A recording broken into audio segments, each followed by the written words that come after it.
जय हिंद। देखिए इस वीडियो में समझते हैं यौन संचारित रोग के विषय में। अब हम ये समझते हैं कि यौन संचारित रोग आखिर होता क्या है। चलिए ध्यान से समझिए। देखिए, जब कोई संक्रमित व्यक्ति के साथ शारीरिक संबंध बनाता है और शारीरिक संबंध बनाने से जो रोग फैलता है उसी रोग को क्या बोला जाता है, तो यौन संचारित रोग बोलते हैं। जैसे मान लीजिए मेल और फीमेल यानी पुरुष और महिलाएं, अगर उन दोनों में से एक ठौरा को अगर एड्स हो गया है और वो शारीरिक संबंध बनाएंगे तो एड्स हो जाता है। ऐसा होता है कि नहीं होता है? हो जाता है। अगर महिला को अगर एड्स है, पुरुष उसके साथ अगर शारीरिक संबंध बनाता है तो उसको भी क्या हो जाता है, रोग हो जाता है। तो उस रोग को हम क्या बोलते हैं, यौन संचारित रोग बोलते हैं। यानी कोई भी व्यक्ति है और वो क्या है, उस रोग से ग्रसित है और वो शारीरिक संबंध जिसके साथ बना देता है तो रोग जो फैल जाता है उसी रोग को क्या बोला जाता है, तो यौन संचारित रोग बोलते हैं। समझ में आ गया? अब हम ये समझते हैं कि होता कैसे है। देखिए उसके कई लक्षण होते हैं, कई कारण होते हैं। चलिए ध्यान समझ। देखिए ये पहला लक्षण होता है उपदंश। इसके विषय में हम समझते हैं। देखिए ट्रिपोनीमा पैलिडम नाम का क्या होता है, एक विषाणु होता है और ये विषाणु क्या करता है, जनन तंत्र और मूत्र वाहिनी को क्या कर देता है, प्रभावित करता है। यानी जो उपदंश होता है ना, ये ट्रिपोनोमा पैलिडम नाम का क्या होता है, एक विषाणु होता है और ये विषाणु जैसे अंदर जाता है तो उसका काम क्या होता है, देखिए ये जनन तंत्र और मूत्र वाहिनी को प्रभावित करता है। अब यहाँ पे समझ। देखिए है पूरा क्या है बाबू, तो पूरा को हम बोलते हैं जनन तंत्र। और देखिए एक हई नली है, एक हई नली है, इस नली को हम बोलते हैं मूत्रवाहिनी। अगर हम चित्र को अलग अलग बनाते तो जगह ये थोड़ा कम पड़ जाता है, एक में इसीलिए इसको बना दिया गया। देखिए ये क्या होता है, तो जनन तंत्र हो गया और ये हो गया मूत्रवाहिनी। तो जैसे ये विषाणु ना घुसता है तो क्या करता है, ये जनन तंत्र और मूत्रवाहिनी पे क्या करता है, बहुत तेजी से अपना प्रभाव दिखाता है। अब कोई भी चीज़ का अगर प्रभाव होगा तो गलत होगा। जैसे अब मान लीजिए चक्रवात आ रहा है, उसका प्रभाव जहाँ जहाँ पड़ेगा ना तो वहाँ के लोग क्या हो जाएंगे, परेशान हो जाएंगे, घर उड़ जाएगा, मोटर गाड़ी सब उड़ जाएगा। तो क्या होता है, उसका प्रभाव खराब पड़ गया। उसी तरह से जब विषाणु अंदर जाता ना, ये जनन तंत्र और मूत्रवाहिनी पे क्या करता है, ये प्रभाव डाल देता है। अब देखिए ये बाह्य जननांगों में घाव, खरोच, वृत्ताकार के जैसा क्या करता है, घाव बना देता है। यानी बाह्य जननांगों चाहे मेल हो चाहे फीमेल में क्या करता है, जो बाह्य जननांग होते हैं ना उनमें क्या करता है, घाव बना देता है। जैसे आप समझिए। देखिए पुरुष का क्या होता है, ये बाह्य जननांग है, इसमें क्या कर देगा, ये घाव बना देगा, खरोच के जैसा हो जाएगा। अगर फीमेल है तो उसके भी क्या होता है, जननांग पे घाव बना देगा। वृत्ताकार का क्या करता है, घाव बना देता है। कौन बनाता है, तो यही जो विषाणु होता है। समझ में आ गया? देखिए ये मलाशय ग्रसनी होंठ को भी क्या कर सकता है, संक्रमित कर सकता है। अब यहाँ पे समझ। देखिए है क्या है बाबू, है मलाशय है, इसे हम क्या बोलते हैं, मलाशय बोलते हैं। ये हो गया मलाशय, इसे हम बोलते हैं ग्रसनी।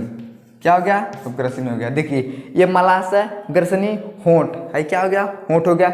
इन सब पे क्या कर सकता है, संक्रमित कर सकता है। यानी देखिए मलाशय पे, ग्रसनी पे और होंठ पे ये जो विषाणु होता है ना, ये क्या कर सकता है, संक्रमित कर सकता है। अब जब संक्रमित करेगा तो आदमी बेचारा वही से बीमार आ जाएगा। तो ये किसका काम होता है, तो ट्रिपोनीमा पैलिडम नाम का जो क्या होता है, विषाणु होता है, ये सब क्या करता है, प्रभावित करता है। और क्या प्रभावित करता है, देखिए ये रोग भ्रूण के लिए भी क्या हो सकता है, घातक हो सकता है क्या है बाबू। देखिए इसे हम बोलते हैं भ्रूण।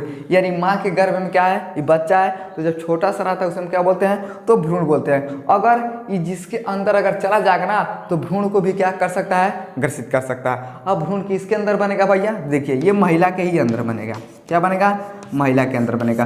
अब पुरुष को चाहे महिला को अगर ये रोग है ना, तो जब मेल और फीमेल आपस में शारीरिक संबंध बनाएंगे ना तो उसके वजह से क्या हो सकता है, ये रोग महिला के अंदर जा सकता है। और जैसे जाएगा जो बेचारा भ्रूण होता है, इसके ऊपर क्या हो सकता है, ये घातक हो सकता है। समझ में आ गया? लेकिन देखिए अगर दुनिया में कोई भी चीज़ आता है ना तो उसका उपचार भी हो जाता है। उसी तरह से ये जो रोग होता है इसका रोकथाम उपचार भी होता है। अब देखिएगा अगर कोनो बीमारी आएगा ना तो उसका दवा भी बन जाता है। इसको रोकथाम के विषय में समझते हैं। देखिए होता क्या है, तो रोगी सेक्स से दूर है। यानी देखिए चाहे मेल हो चाहे फीमेल, अगर किसी को ये रोग हो गया तो सेक्स से दूर है। अगर दूर नहीं रहेगा तो महिला में देखिएगा तो भ्रूण खराब हो जाएगा।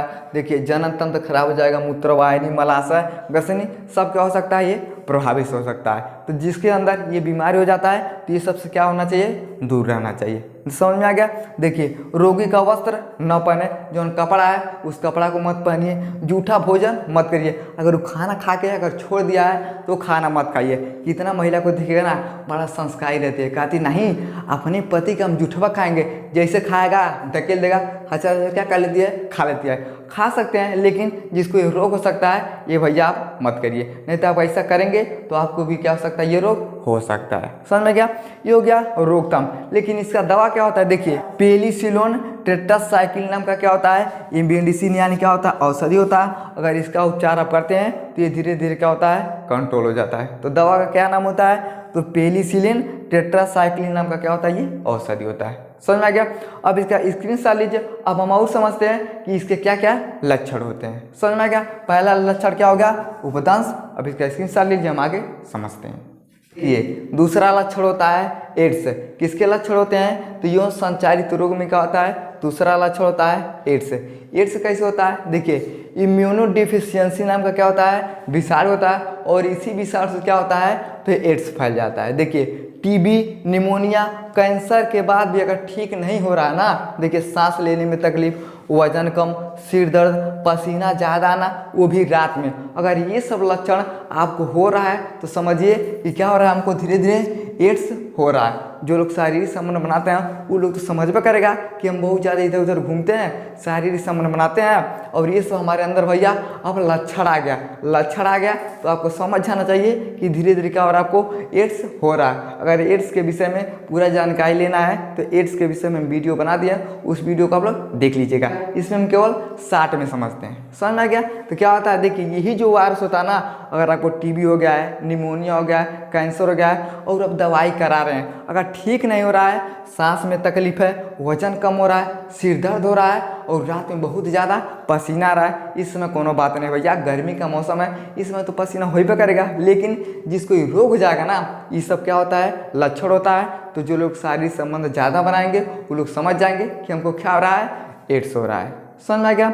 देखिए ये फैलता कैसे है, तो सेक्स से फैल सकता है, रुधिर से फैल सकता है, यानी जो भी लोग शारीरिक संबंध ज़्यादा बनाते हैं ना, उसके वजह से, अगर चाहे मेल को चाहे फीमेल को अगर ये रोग है तो उसकी वजह से क्या हो सकता है, एड्स हो सकता है। रुधिर से फैलता है, रुधिर का मतलब होता है ब्लड। जिसे मान लीजिए और कोनो एड्स सहा मरीज है, वो चला गया नाव की दुकान पे बार बनवाने के लिए, नाव क्या करता है, पत्ती लगा के ऐसे खिरोच देगा, अगर कहीं कट जाएगा और भुला के वो साफ नहीं किया, दूसरा ब्लेड नहीं लगवाया, और आप चले जाइएगा बनवाने के लिए, कहेगा हमको बड़ा बढ़िया से बार बनवाना है, पता चलेगा कहीं खिरोच लग गया, ले भैया, अब जैसे खिरोच चलेगा ना तो उसका जो ब्लड होगा वो आपके अंदर आएगा। अगर वो मरीज एड्स वाला है तो आपको भी क्या हो सकता है, एड्स हो सकता है। समझ में गया। देखिए उपचार क्या होता है, तो उपचार में आप क्या कर सकते हैं, अगर आप शारीरिक संबंध बनाते हैं तो आप कंडोम का प्रयोग कर सकते हैं। रक्तदान से पहले HIV का जांच करवा लीजिए। आप कितना माजी कमजोर है, भीमरा गया, चला गया, कहेगा हमको खून का ज़रूरत है, अब डॉक्टर कहेगा कौन भैया खून देगा, पता चला कौन उसी में HIV वाला है, वो कहेगा हमारा खून ले ला, हमारा खून ले लेगा, पता चलेगा खून वो दे देगा। अब जैसे खून देगा उसका खून आपके अंदर आएगा, तो आपका खून और उसका खून एक के में मिल जाएगा, तो उससे क्या हो सकता है, एड्स हो सकता है। तो कंडोम का प्रयोग करें और रक्तदान देते समय HIV का जांच करवा लें। समझ में आ गया। देखिए इसका दवा क्या होता है, देखिए एक दवा दिया जाता है जिसे जीडोबुडिन नाम का क्या होता है, औषधि होता है, और ये औषधि दिया जाता है जिसके कारण आपका एड्स क्या हो जाएगा, धीरे धीरे कंट्रोल हो जाएगा। लेकिन आपको क्या करना चाहिए, बराव भी करना चाहिए, सेक्स मत करिए, आप कपड़ा मत पहनिए, आपका जूठा भोजन मत करिए। अगर इस सबसे बच के रहिएगा ना तो जिसको हुआ है वो धीरे धीरे क्या हो सकता है, ठीक हो सकता है। समझ में आ गया। ये हो गया दूसरा। तीसरा क्या होता है, देखिए जनन अंग पर मत्स्य। ये कैसे होता है, देखिए पेपिलोम नाम का क्या होता है, एक वायरस होता है, और इसी वायरस की वजह से क्या होता है, जनन अंग पे क्या होते हैं, मत्स्य निकल जाते हैं। देखिए स्त्री के योनि गर्भाशय गिरवा पे क्या हो जाता है, मत्स्य यानी मांस क्या होता है, बाहर आने लगता है। अब यहाँ पे समझ, देखिए क्या होता है बाबू, ग्रीवा होता है, इससे हम बोलते हैं गर्भाशय। उसके बाद क्या होता है, ग्रीवा होता है, तो गर्भाशय पे, ग्रीवा पे, और ये क्या होता है, इसे हम बोलते हैं, देखिए वेजाइना हो गया, इसे हम क्या बोलते हैं, योनि बोलते हैं। तो गर्भाशय पे, ग्रीवा पे, योनि पे क्या हो सकता है, मत्स्य बाहर आ सकते हैं। किसके वजह से आता है, तो जो पेपिलोम नाम का वायरस होता है उसी की वजह से। अगर किसी महिला को हो जाता है, स्त्री की क्या होता है, योनि पे, गर्भाशय पे, ग्रीवा पे, योनि पे, ग्रीवा पे, गर्भाशय पे सब क्या हो सकता है, मस बाहर आ सकता है।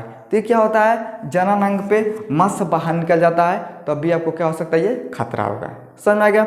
अब देखिए चौथा होता है सृजाक। ये क्या होता है, देखिए स्त्री पुरुष के मूत्र मार्ग के समय क्या होता है, जलन होता है। जिसको देखिए सृजाक वाला हो जाएगा ना, तो देखिए क्या होता है, स्त्री पुरुष के मूत्र मार्ग में, जैसे आप पेशाब करिएगा ना, तो जो मूत्र मार्ग होगा, जिस रास्ते से आपका पेशाब आएगा ना, उसमें क्या हो जाएगा, जलन हो जाएगा। जैसे अगर पथरी हो जाता है तब भी क्या होता है, जलन होता है। लेकिन आपको अगर पथरी नहीं है तो इसमें क्या होगा, स्त्री के पुरुष के जो मूत्र मार्ग में क्या होता है, जलन होने लगता है। पुरुष के शिश्न के सिर पर पीले हरे रंग का क्या होता है, स्राव होता है। अब ये आप समझिए, इसे हम क्या बोलते हैं, पेनिशानी, इसे हम शिश्न बोलते हैं। अब देखिए शिश्न है ना, इसी के ऊपर क्या हो जाएगा, तो पीला और हरा रंग का क्या हो जाएगा, एक स्राव होने लगेगा।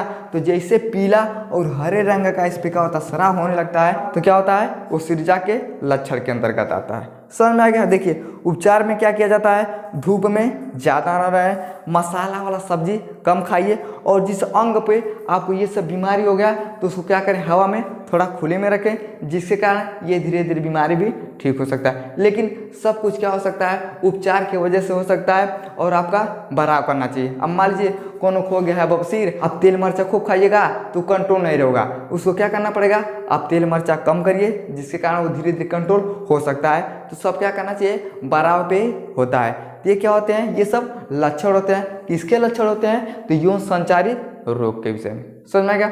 आई होप आपको समझ में आ गया होगा कि यौन संचारित रोग क्या होता है। समझ में आ गया तो वीडियो को लाइक शेयर सब्सक्राइब जरूर करें। जय हिंद।